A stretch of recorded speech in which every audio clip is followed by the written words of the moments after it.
Estamos lutando contra uma ditadura, mas congressistas ainda acham que há espaço para a luta. Por isso, uma análise precisa ser feita em nome da democracia. Eu sou Marcelo Pontes e este é o Verdade Política, um canal que busca revelar a verdadeira ditadura.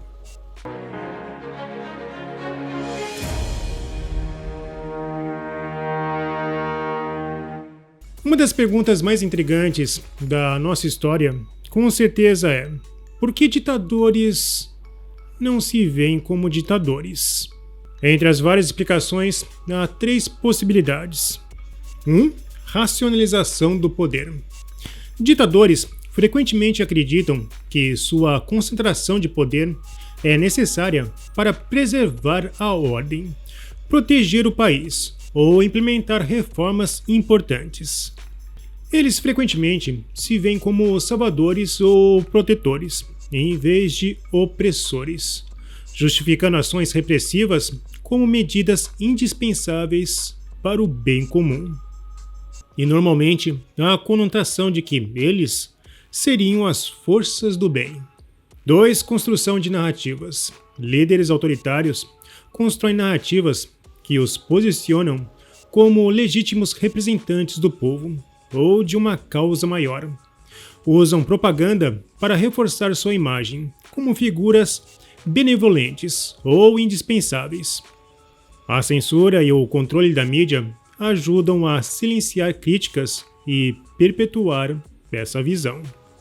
3. Falta de feedback realista. Ditadores frequentemente cercam-se de aduladores e aliados que evitam críticas ou apresentam uma visão distorcida da realidade.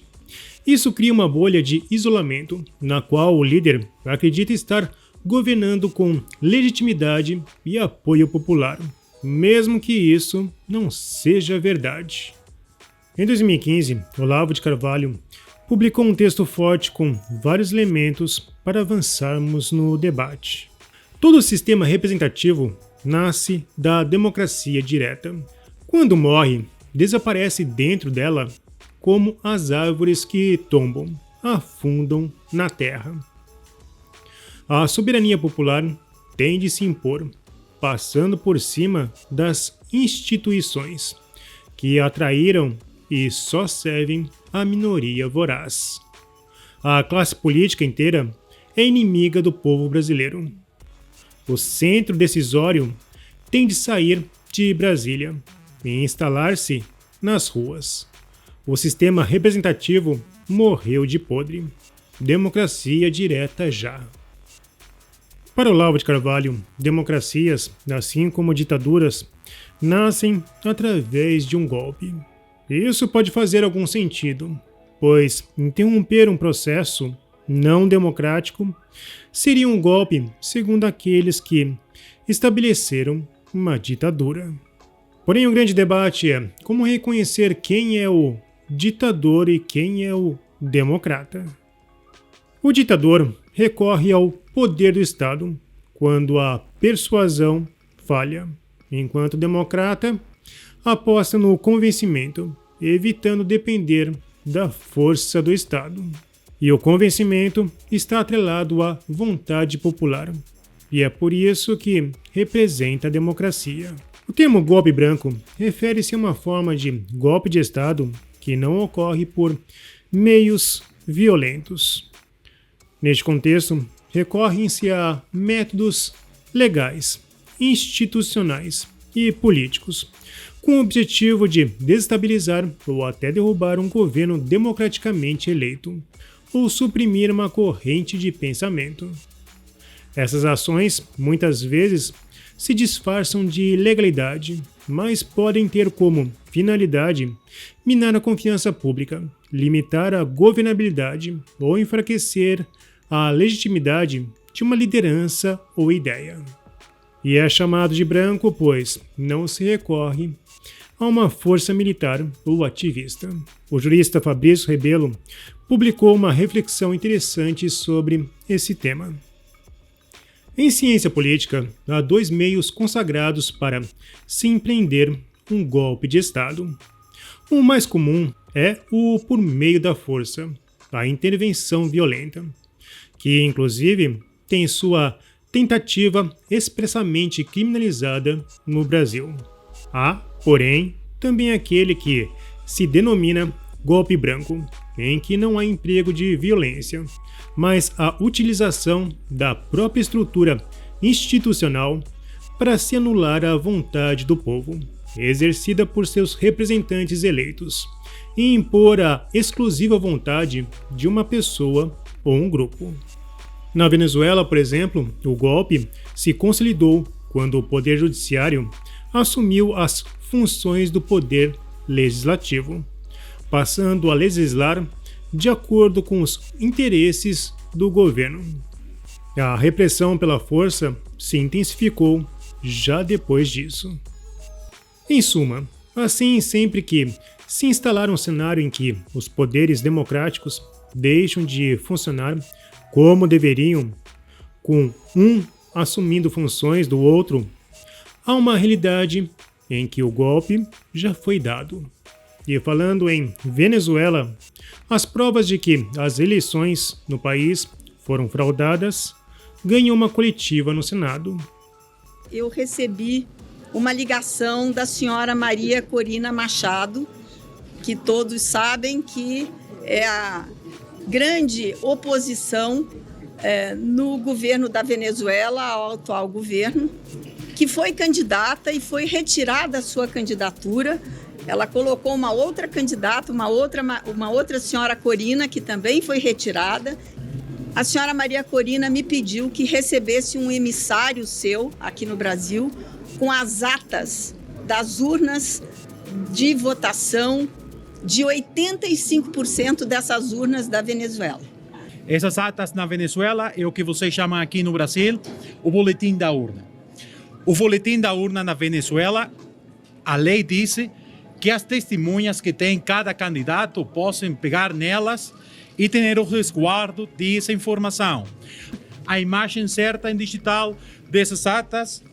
E o dia de hoje, obrigado, nós temos algumas mostras desses documentos que são originais da autoridade eleitoral da Venezuela aqui no Brasil.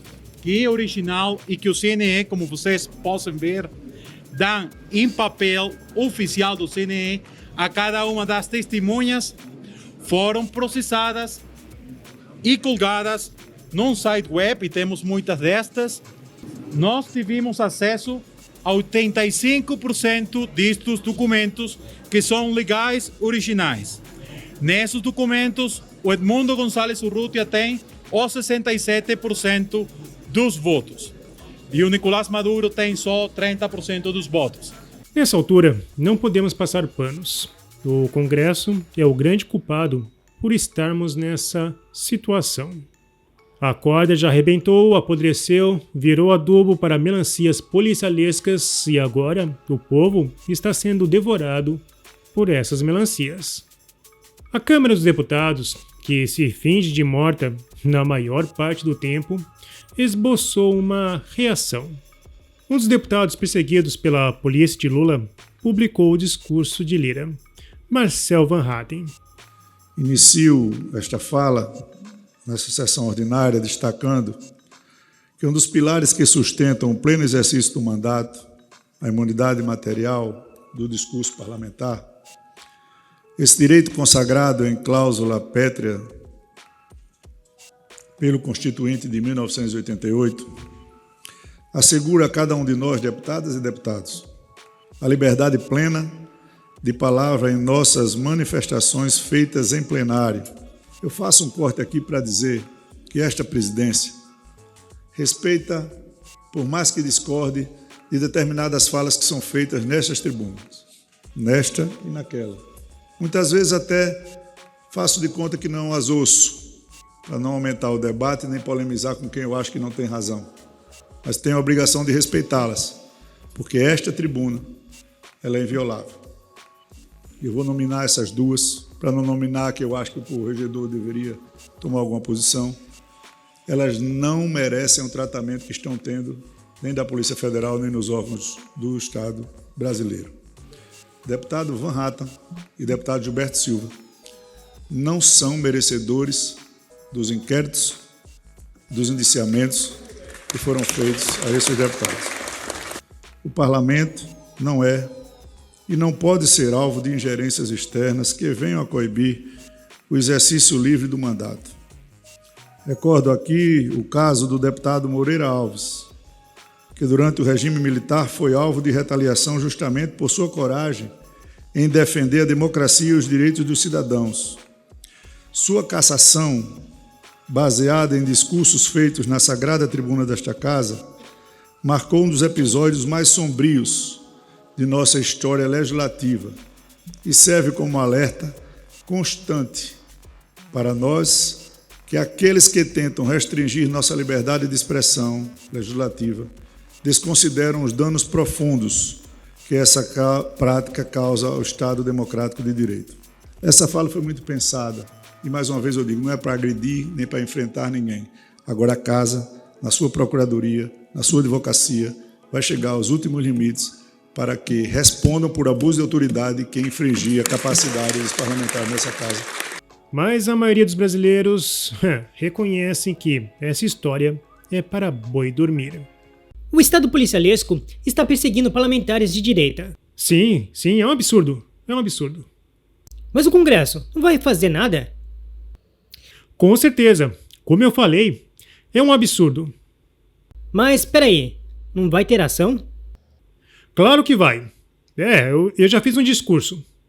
Você não ouviu? É um absurdo. E o Congresso não vai acordar. Isso só vai acontecer quando o Brasil falir.